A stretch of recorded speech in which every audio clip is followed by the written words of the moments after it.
profesor, muy buenos días. Voy a comenzar con lo que es una pequeña descripción de la parte externa del templo de la Sagrada Familia.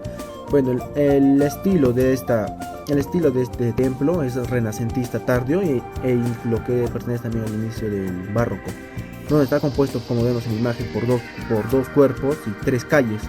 En la calle central se encuentra lo que tiene una puerta, perdón, de harto carpanel.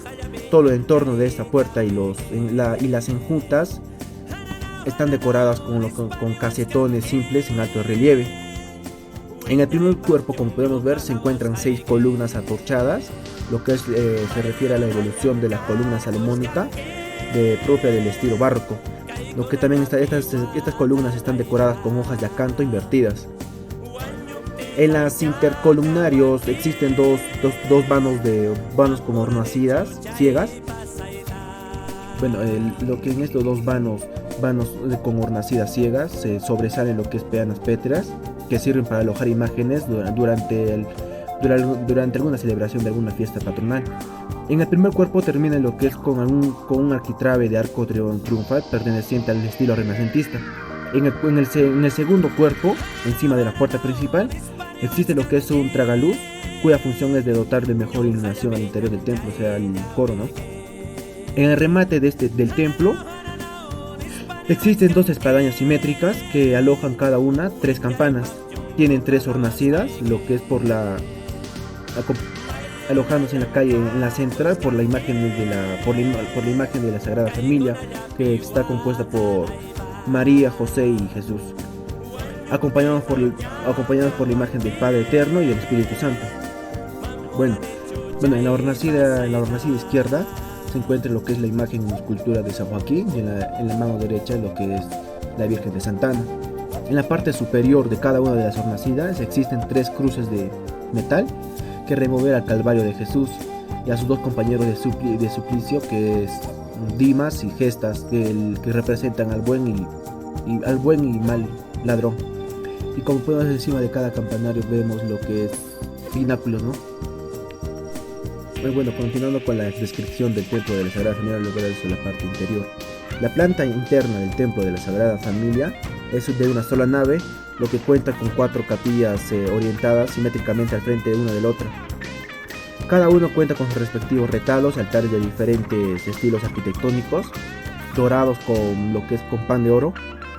Existe una quinta capilla abierta donde se encuentra la imagen de la Virgen de Copacabana, localizada frente de la puerta de acceso a la catedral. Cuenta también lo que es con un coro alto, donde se encuentra a la mano derecha de la imagen un lienzo de la Concepción de Rivadeneira, y a la mano izquierda lo que es el retalo del lienzo del obispo Gabriel Arregui, propulsor de la obra del templo, ¿no? Y lo que es también un sotacoro. Bueno, donde este sotacoro se cuenta con lo que es con decoraciones de estilo musulmán, conocido también como ataurique, propios de lo que pertenecen al arte árabe. Un altar mayor de estilo barroco andino, un púlpito también del estilo neoclásico, como también ostenta con obras pictóricas y lo que es escultóricas, que dan también una belleza singular a este templo, ¿no? Bueno, en mi parte sería todo por mi explicación de esta pequeña descripción, lo que es perteneciente al templo de la Sagrada Familia.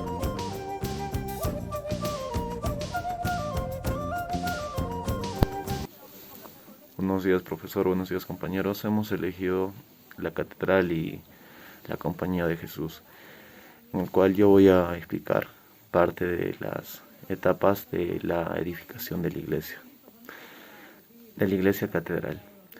Bueno, la historia cuenta de que antes de que sea la catedral del Cusco, exactamente en el lugar de Quishuarcancha, que significa el lugar de los Quishuari.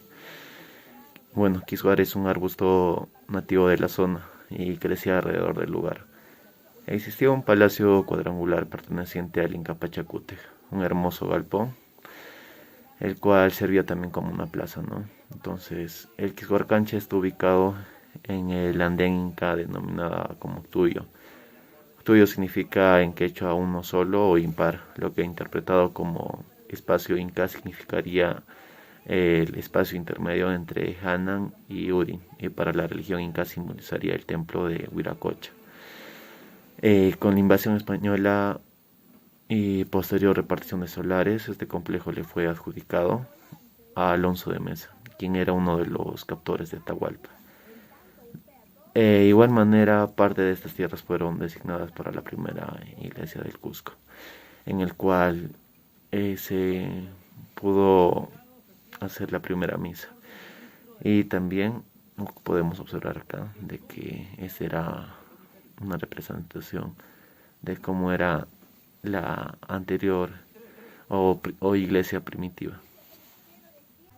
Acá se puede observar también parte de lo cual ya tiene la sacristía, retablo mayor, arco y sepultura de Doña Gloria de Escobedo, altares y lienzos, proyección arco toral, esquivel y había completo otros datos interesantes, como la lámina de inscripción que se colocaron con la primera piedra. Veramendi se encargaba de los primeros trabajos.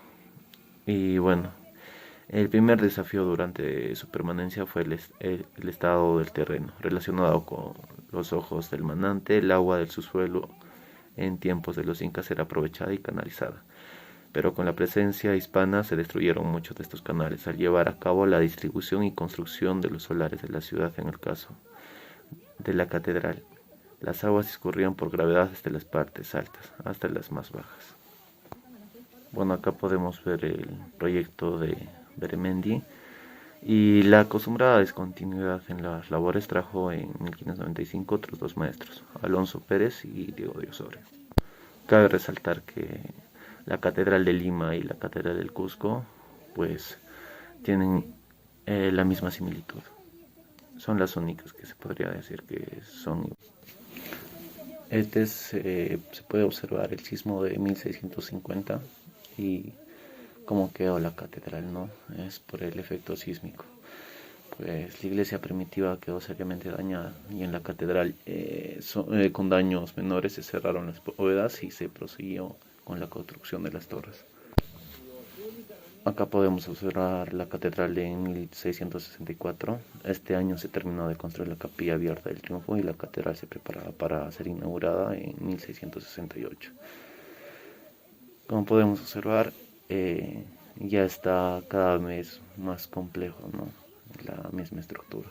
Los trabajos se concluyeron en 4 años, tal como estaba previsto. En el mes de julio de 1654 se dio al fin al edificio catedralicio, gracias a la decisión del obispo Juan Alonso Ocón y a la trascendental participación del bachiller y doctor Diego Arias de la Cerda, quien se desempeñó como maestro mayor, inaugurada el 14 de agosto de 1654, en homenaje a la Señora de Asunción, titular de la Santa Iglesia.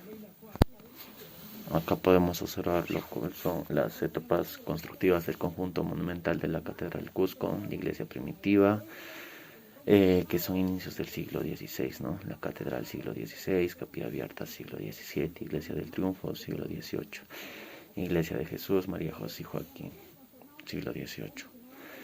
Se puede concluir diciendo que fueron 26 años los destinados a los cambios de sitio, desde 1534 a 1560, y 108 años de construcción, desde 1560 hasta 1668.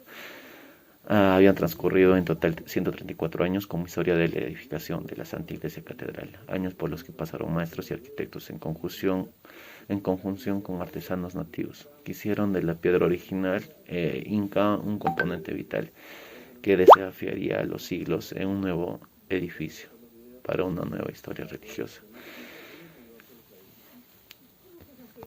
Acá podemos ver el conjunto catedralicio en la primera mitad del siglo XVIII.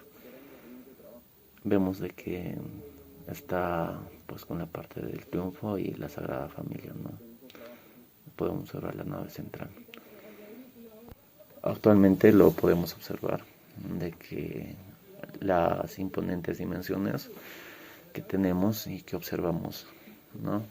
La catedral del Cusco es de planta rectangular, del tipo basilical, con 3 naves, nave de la epístola, nave del evangelio y la nave central, coincidentes con las 3 puertas.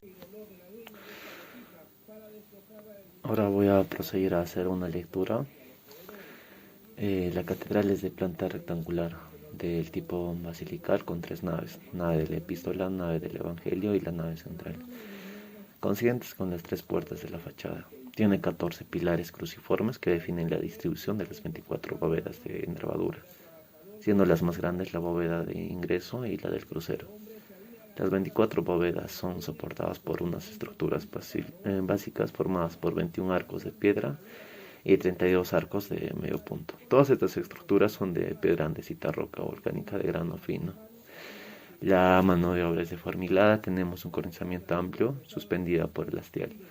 Las dos torres están decoradas con casetones simples. Ambas torres guardan campanas alusivas al santoral católico cristiano. La principal es María Angola. Esa misma torre sostiene la célebre campana mayor de la ciudad, que tiene 2,15 metros de altura y pesa 130 quilates. Fundida en 1659 y que, de acuerdo a la tradición, su nombre proviene en homenaje a una esclava negra, liberta de nombre María Angola, que arrojó al crisol, donde se fundía el metal para la campana, unas 25 libras de oro, y que su sonido era audible hasta Burgos, a unos 40 kilómetros de la ciudad. Hoy la campana está rajada, tiene un sonido ronco y se tañe solo en ocasiones especiales. Como podemos observar, pues acá se divide en primer cuerpo y segundo cuerpo. Torre lateral izquierda, frontispicio, que es en toda la parte donde se enumera el 2, y la 3, que es la torre lateral derecha. Acá observamos la nave del evangelio, nave central y nave de la epístola. Pues la catedral pues cuenta con dos naves, estas laterales, ¿no? Nave del evangelio y nave de la epístola.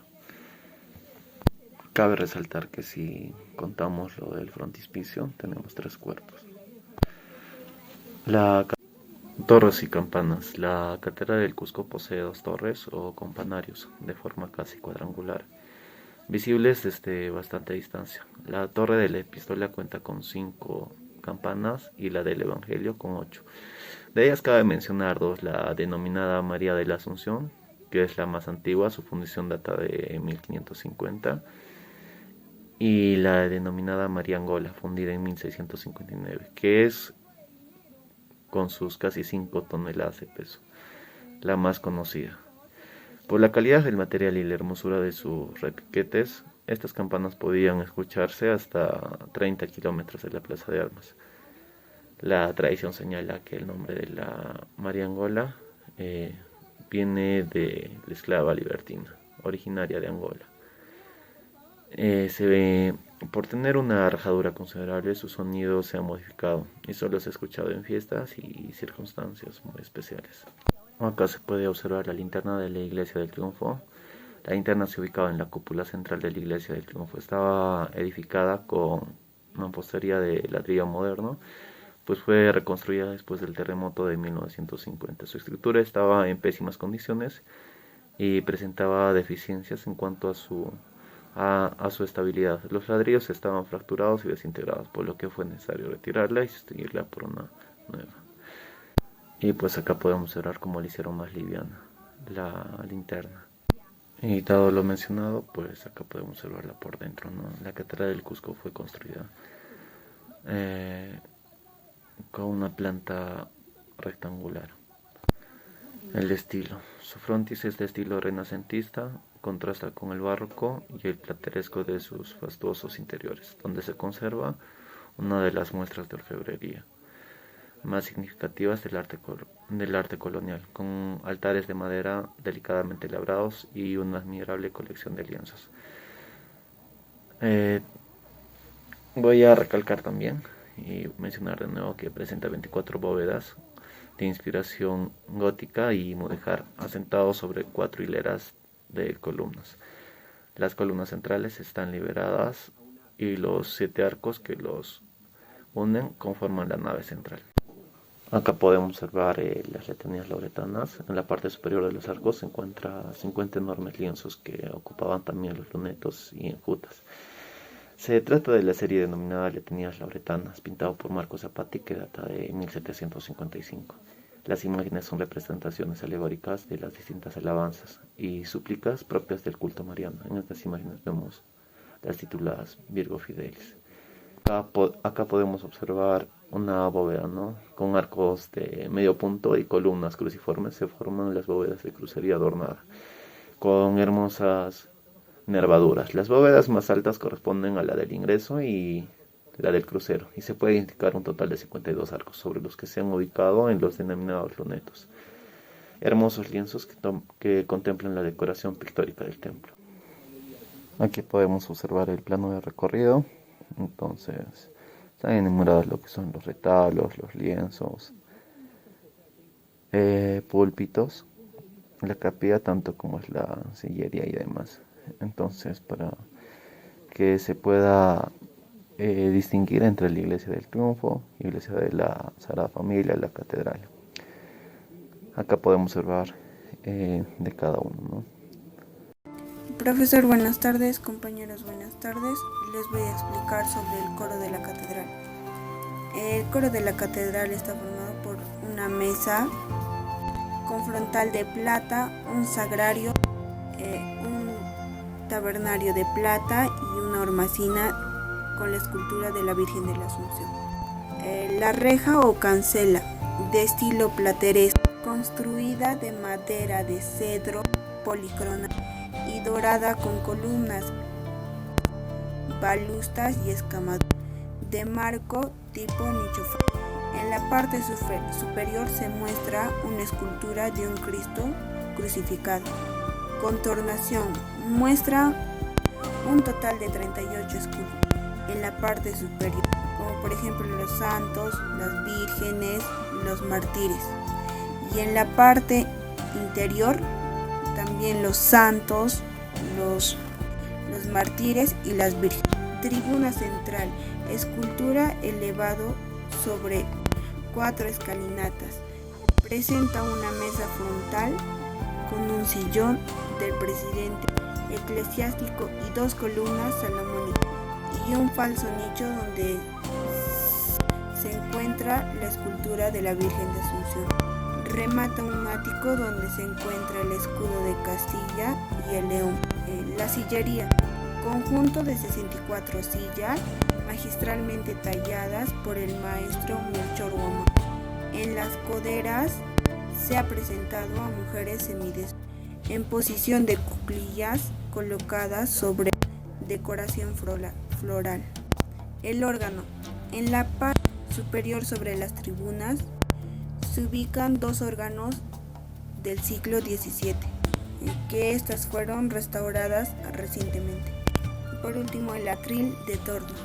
Este atril de torno posee una base cúbica sostenida por columnas con una base de apoyo circular, sobre la cual se alza el apoyo de los libros, de forma piramidal.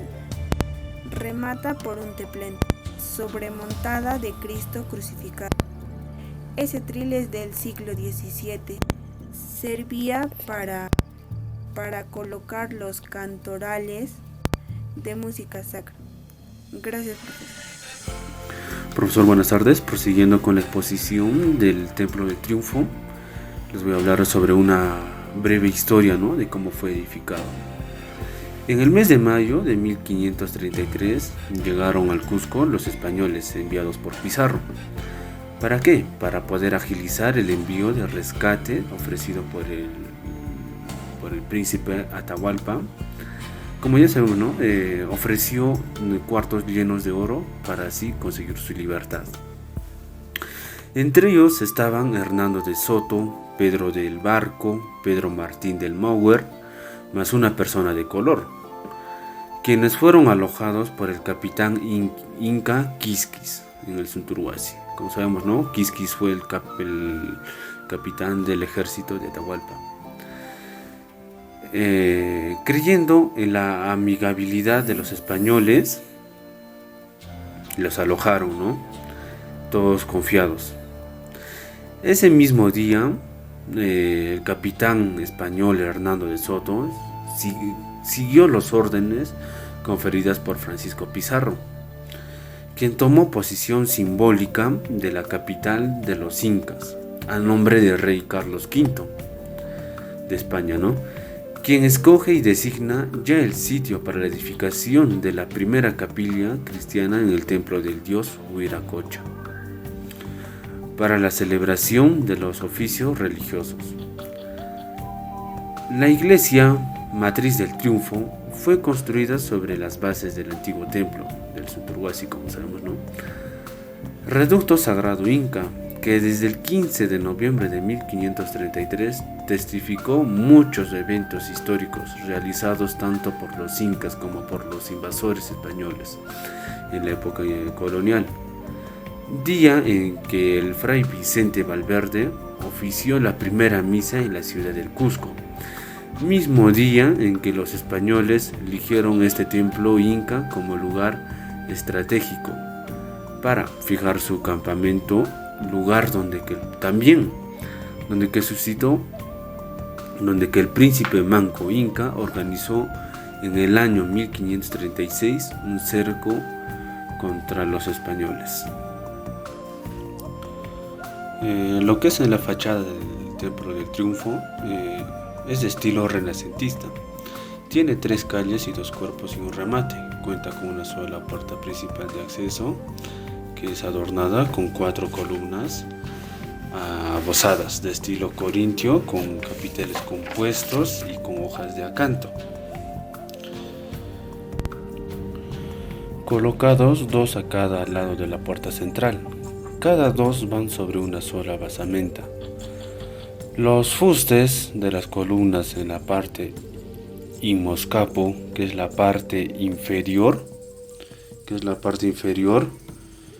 es ovariado, y en el sumoscapo, que es en la parte superior, están las estriadas. Las enjutas de las puertas principales también están escamadas. Los 3 frisos de las puertas están decorados con arcos triangulares partidos característicos, que es del estilo renacentista. De la parte central hay un rectángulo con el friso, y del arco del medio punto encierra al friso y deja 2 enjutas, como podemos ver en la derecha y en la izquierda, que están decorados con ovarios. Se le conoce así, ¿no?, por la forma, que es el típico de renacentista. En la parte superior se observan 3 claraboyas. Son ventanas que permiten la clara iluminación del interior del templo. En la parte del Evangelio, en la parte inferior, hay una puerta que fue tapiada, que también se llamaban puertas ciegas. Eran más decorativas que utilitarias. En medio de la puerta podemos observar el cartel de la Reconquista Española, que fue creado en 1492 por los reyes católicos de España, Hernando de Aragón e Isabela de Castilla. Y al costado podemos observar otra ventana ciega, porque no tiene acceso a la iluminación, ¿no? En el medio podemos observar una cartela lítica que muestran las inscripciones alegóricas sobre la descensión de la Virgen María, en la que están adornados alrededor con casetones compuestos y al costado con casetones simples. En la parte superior del arco partido observamos una cartela trigrama con las 3 siglas IHS. ¿Pero de dónde provienen estas 3 siglas? Provienen del ictius, del latín, significa pescado, ¿no? Pero, ¿qué quiere decir estas siglas? Illustrissimus Huminus Salvatore, que es el símbolo de los jesuitas. De este ictius, el significado pescado es el verdadero símbolo que representaría a Jesús, ya que es de la época del pescado, ¿no? Y el símbolo de la cruz solo representa su dolor. Y en la parte superior de la cartelera del trigrama observamos la claraboya. En sí son 3 claraboyas. ¿Qué función tenían esas claraboyas? Su función era dar iluminación al interior del templo. Y alrededor que rodea las claraboyas son el borde del arco medio punto, típico de la arquitectura romana. Lo que es en la calle de la Epístola, observamos la segunda puerta, que fue también tapiada, conocida también como la puerta ciega. Observamos en el centro el escudo de armas del obispo cerrada, ¿no? También con los adornos de casetones compuestos y casetones simples, ¿no? Que se repite. En la parte izquierda también tenemos otra ventana ciega, ¿no? Que nos da las inscripciones alegóricas sobre la descensión del apóstol Santiago. En la parte superior del arco partido observamos otra cartelera, también trigrama, con las 3 siglas EMR, que es la divinidad de la Virgen María. A los costados de la cartela observamos los adornos de los frisos. Y en la parte superior de la cartela, y como vemos en el borde, están con 2 líneas de resotones propios del estilo rococó francés. En la parte superior tenemos lo que es el remate o el áfico. En la parte izquierda de la calle Evangelio está la representación de la escultura de San Miguel, que fue el jefe del ejército celestial, siempre con su espada, con su casco y escudo, y pisando lo que es al demonio. En la parte central estaba la escultura del apóstol Santiago en su caballo. Actualmente se encuentra en el taller del profesor Jesús Latorre Ibarra. En lo que es en la parte de la epístola, tenemos la escultura de San Elías, patrón de la orden de las carmelitas. Y lo que vemos al lado de la calle del Evangelio, uno de las hornacinas son copulines. Ahí podemos observar el Templo del Triunfo del año 1934. En la calle central observamos en un remate al apóstol Santiago sobre su caballo. Y lo que es en la calle del Evangelio y de la Epístola, en el primer cuerpo observamos las 2 cruces que hoy en día están en el atrio de la catedral. Tras el terremoto de 1950, las 3 hornacinas del parte del superior del remate colapsaron, en la que en ese momento se dañó la escultura del apóstol Santiago. El palacio de Sunturhuasi era el depósito real de todas las insignias, estandartes, banderas del ejército inca. En 1538 hacen la primera catedral. Funcionó hasta el 1650 y el terremoto lo dejó inservible. Y en 1651 se hace el templo de la conmemoración. Y en 1729 se hace el Templo del Triunfo. Ahí podemos ver los 4 edificios. El Sunturhuasi, la primera catedral, la conmemoración y el actual Templo del Triunfo. Profesor y compañeros, buenos días. El día de hoy les voy a hablar sobre la Compañía de Jesús. Toda la iglesia está hecha a base de piedra labrada, siendo muchos de sus sillares piedras incas que han sido reutilizadas. Este conjunto tiene una sola nave y 2 capillas laterales. El edificio en su cara anterior consta de 2 cubos prismáticos laterales y a la vez estos son idénticos, que se proyectan hacia los campanarios con una fachada central limitada y encerrada por las 2 primeras porciones de los cubos o bases del campanario. La base del cubo prismático es de planta rectangular, exenta de adornos de paredes lisas y concluye hacia arriba en una cornisa con falsas canes líticos que exornan por debajo del tercio medio. Este presenta una ventana central sobre la cornisa inferior que le da forma de balcón pero sin baranda. El vano culmina en el arco de medio punto. A cada lado del vano corren pilastras falsas adosadas con su correspondiente entablamiento, todo con fines de exornación. El vano ocupa el intercolumnio central y en cada uno de los interlocutores laterales existe una falsa hornacina. Encima del falso entablamiento corren otras 2 falsas pilastras que en su tercio superior encierran un espacio redondo que da cabida al reloj. Este cuerpo finaliza hacia arriba en una soberbia cornisa, aparentemente sostenida por vigas petreadas.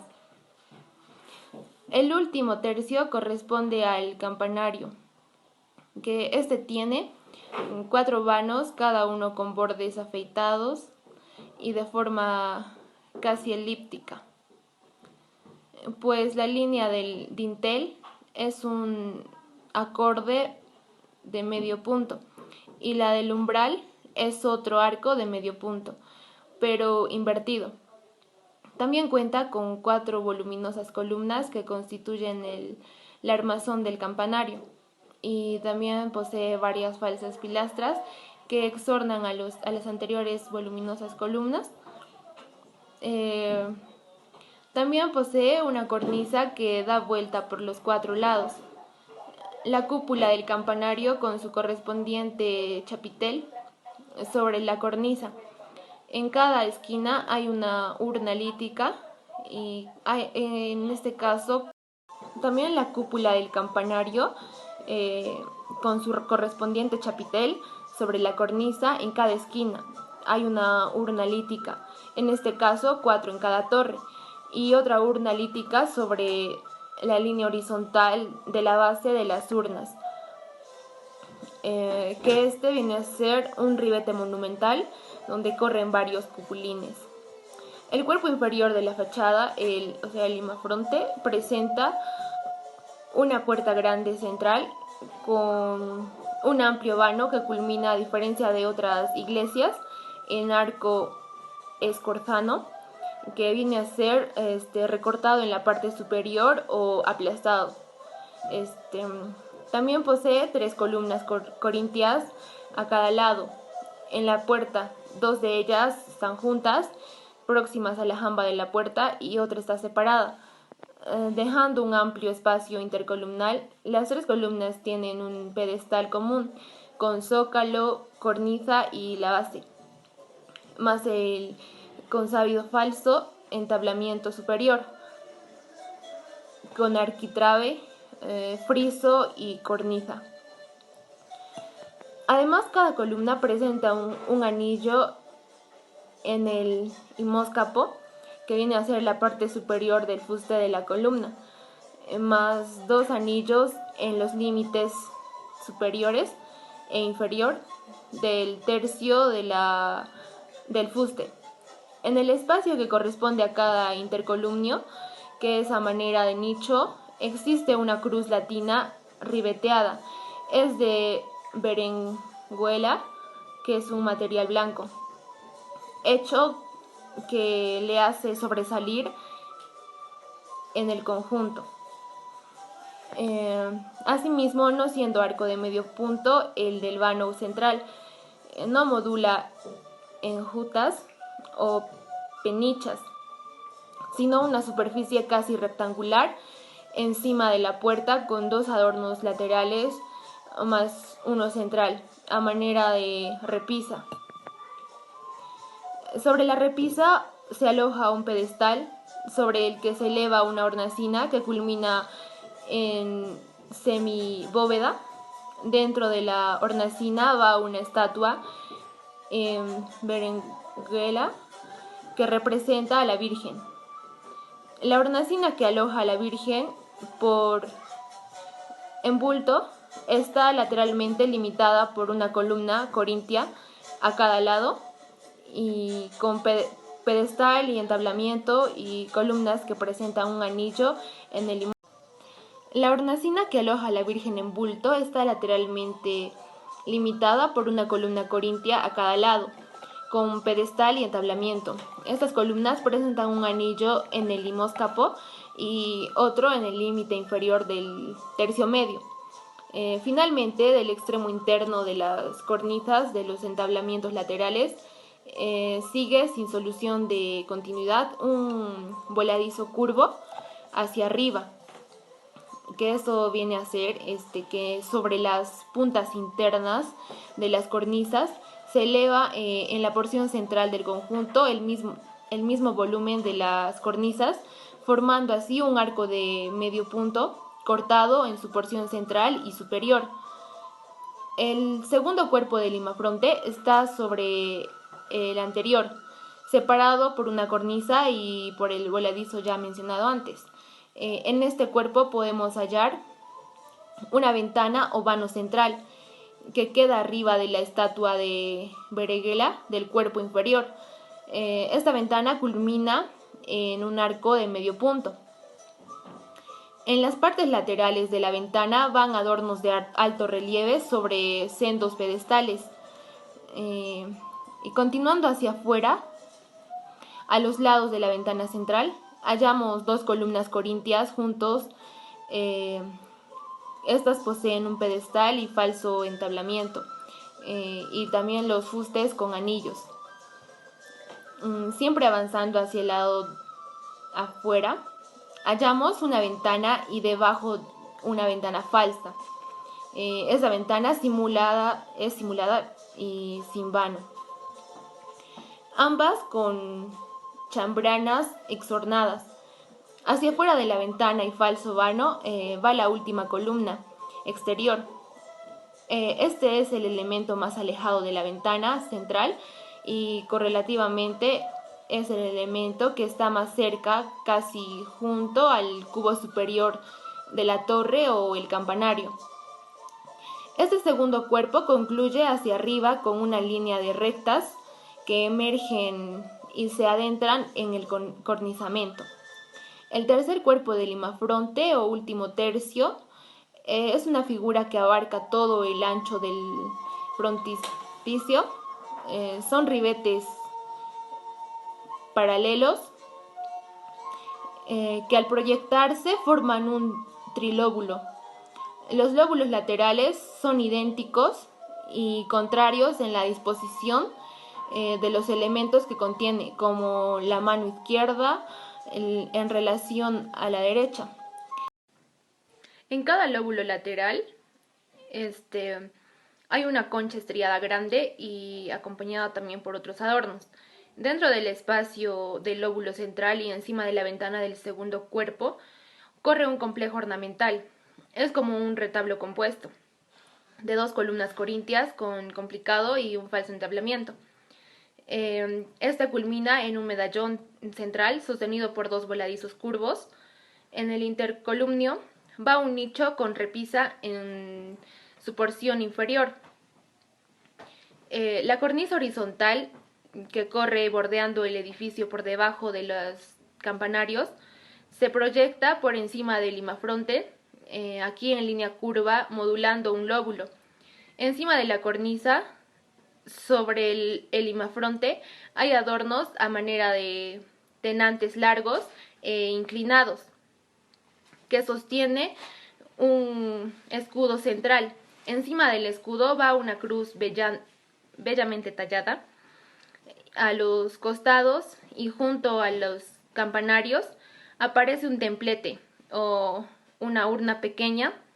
En este caso va uno a cada lado, con su correspondiente cúpula y con chapitel o un pináculo.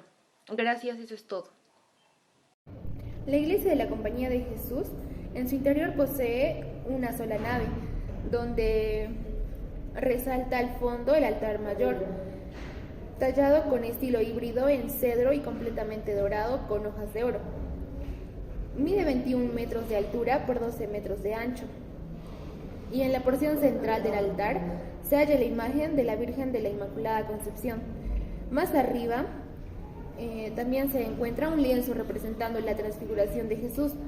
La nave principal ostenta además un transepto que comunica con las dos capillas laterales, 6 altares con diversos estilos y un púlpito totalmente dorado. Hacia los costados del altar mayor se hallan otros 4 altares de cedro, 3 de ellos dorados y bastante ostentosos.